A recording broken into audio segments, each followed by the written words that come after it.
সকাল থেকে আমার ব্লগটা শুরু করলাম। আজকে অনেক দিন পর বাপের বাড়িতে আসলাম। আসার পর এসে একটু বসলাম, বসে দেখলাম ঘরবাড়ির সকাল থেকে যা অবস্থা দেখে গোছাতে শুরু করলাম। এই ঘর, ওই ঘর, তারপরে ভাইয়ের ঘর, বাবা মার ঘর, সবই প্রথম থেকে শুরু করলাম গোছানো। কেননা অনেকদিন পর আসলাম, মাও তো সেভাবে পারে না গোছাতে, তাই জন্য গোছানো সব শুরু করলাম।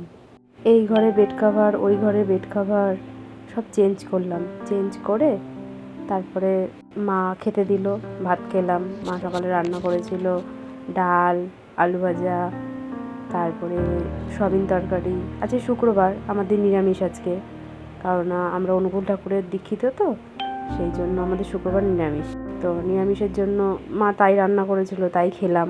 খাওয়া দাওয়া করে অনেক দিন পর আসলাম, মার সাথে দুটোর গল্প করা, কথা বলা, একটু ভালো মন্দ আলোচনা করা, তাই করলাম। করে টোরে তারপরে মাকে বললাম যে মা, তাহলে এক কাজ করো, তুমি তাহলে রান্নাবান্না আর কি আছে করো, আমি যাই, তাহলে ঘর বাড়ি গুছাই।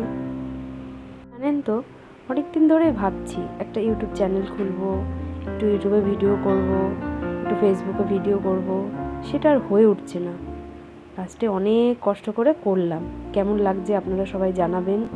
নমস্কার, ভালো থাকবেন, সুস্থ থাকবেন, আর অবশ্যই আমাকে কমেন্টের মাধ্যমে জানাবেন।